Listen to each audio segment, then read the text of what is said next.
Hello, beauty lovers. So it's great being with you again. Today, I wanted to talk about an interesting topic that, again, I absolutely love. Um, what I want to talk about really matters in how it affects our skin. And the topic for today is exfoliation, but in particularly microdermabrasion. Microdermabrasion is such a popular treatment, and we get it done in professional places. We do it at home. So I kind of wanted to give you my input on it, and I know that I've done videos before, a couple of videos I think on microdermabrasion. So I want to continue talking about it. So microdermabrasion is a manual exfoliation, right? In our professional world, it's considered to be a manual exfoliation. It affects everything. Exfoliation affects everything. It affects our health of the skin.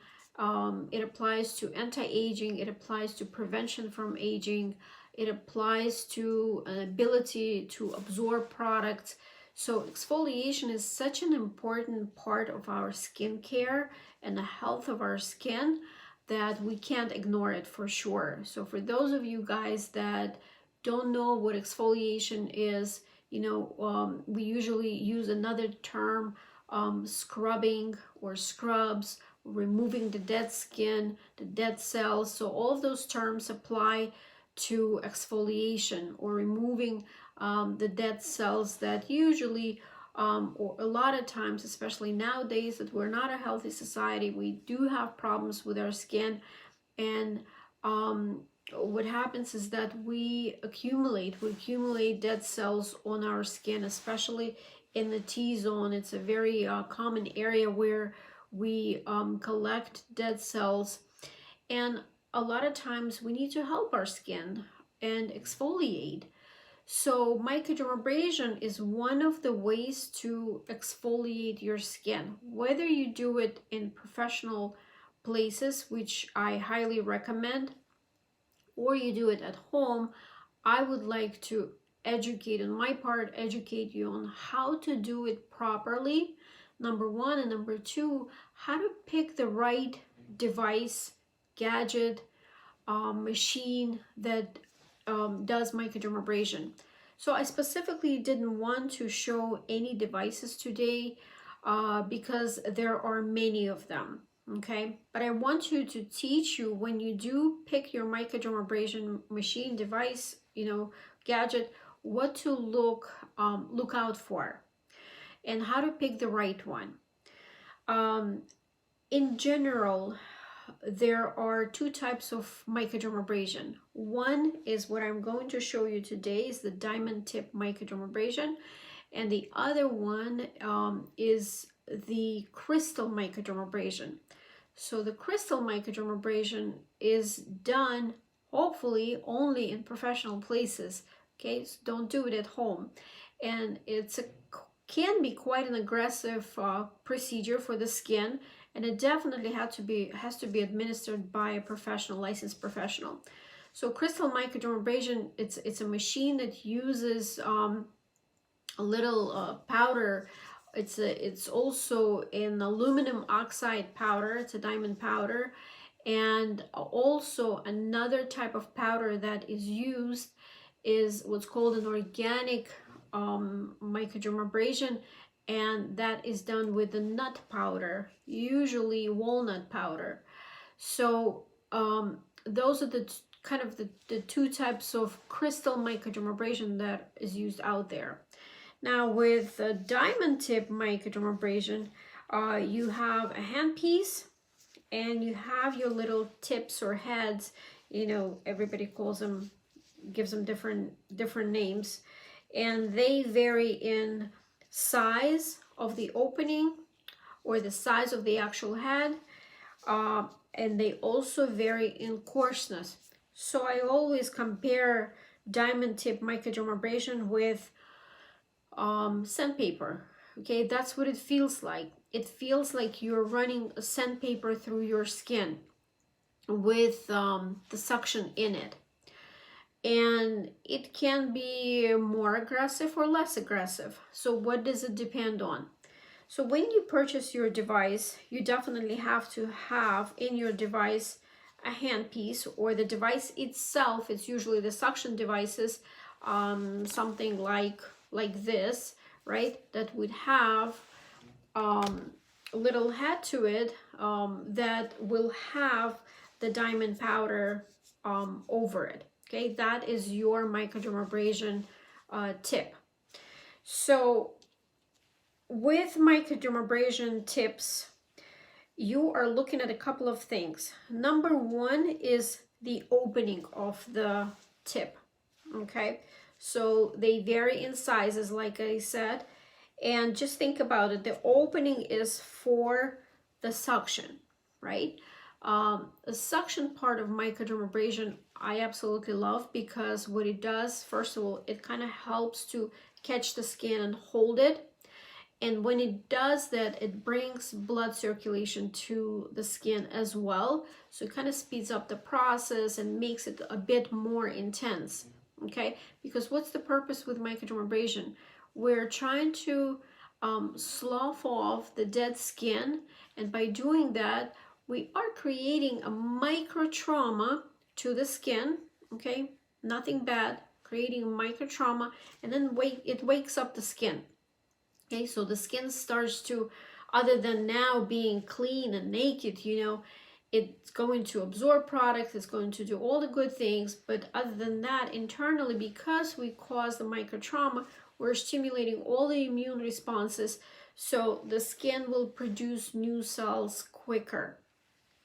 Now, going back to the sizes, the size of the opening is important, because understand that the more or the larger the opening is, the more suction will happen. Okay, when do we need to pay attention to that? Is when we're dealing with sensitive skin. Okay, not only sensitive skin, thin skin, aged skin. So pay attention to those things, whether you're a professional or you're doing microdermabrasion on yourself. If your skin is on a thinner side, if your skin is sensitive or fragile, please don't choose a large size opening, okay? Because then you may damage your capillaries, may cause more suction than needs to be, so not necessary. Okay, try to go with the smaller openings. Tips. Now,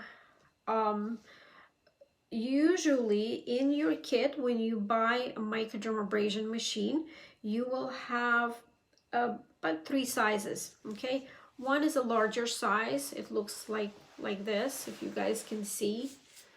I'm going to show it to you like so. All right, this is usually for the larger areas, so like forehead, you know, or the cheeks, or décolleté, or the back, shoulders, so the body can benefit from it. Okay, back of the arms. Then we have a medium size.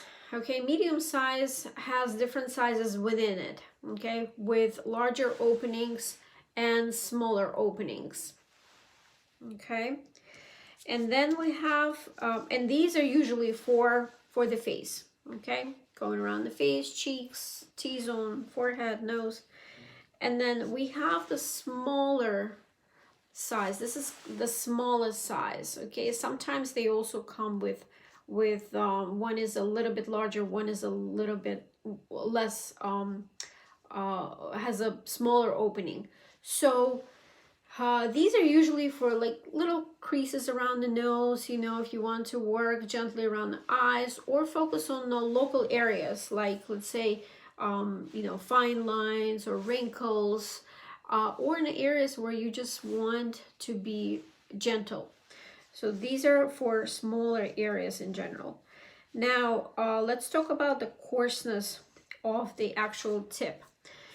If you look on each tip, you will see a number there. So there are, you know, every company has their own numerical pattern. So what I suggest is that look at the numbers of all of your tips, And pay attention to one thing: the larger the number is, the smaller or the less aggressive the powder is. Okay, so that means the coarseness of it is what the number indicates. Okay, the larger the number, the less coarser it is. Okay, so the larger the number, the less coarse it is. So please pay attention to that. That's important. Why? Because again, sensitivity of the skin, fragile skin, thin skin, skin that doesn't need an aggressive exfoliation, and vice versa. You know, if you feel like, you know, your skin feels really rough, thick skin, oily skin, young skin, you know, can really benefit from some good exfoliation, then you can go with a coarser tip. Okay, and like I said, the larger the number is, the less coarse it is. The smaller the number, the more the coarser it is. And so that's pretty much it on microdermabrasion machine. If you are buying a machine, then definitely not a device like I was showing you, like the suction device, you know, there you don't have a choice.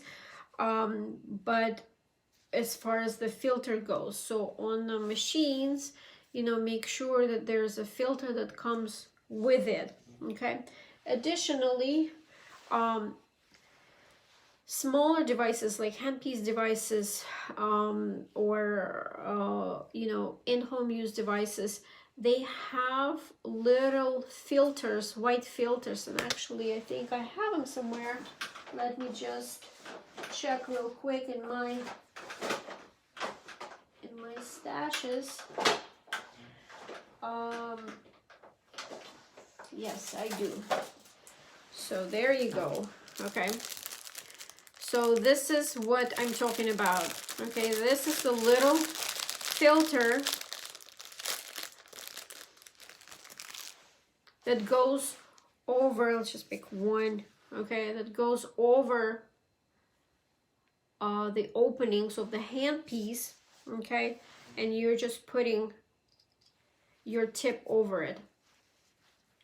Okay, so what does it do? It prevents from all of the debris and impurities, you know, to go into the machine.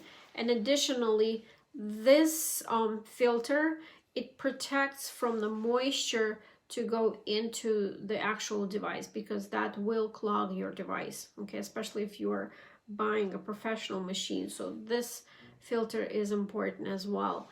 I change it not so often, just go by a manufacturer recommendation on how to and when to change this filter.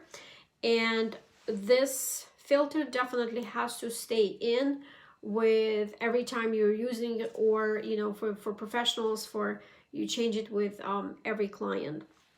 Okay, so now another thing that I wanted to talk to you about is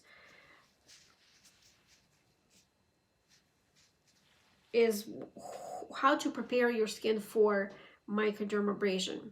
Okay, you have to understand one thing, that in general, microdermabrasion is done on very dry skin. So that means that your skin has to be clean, free of makeup, and dry, completely dry.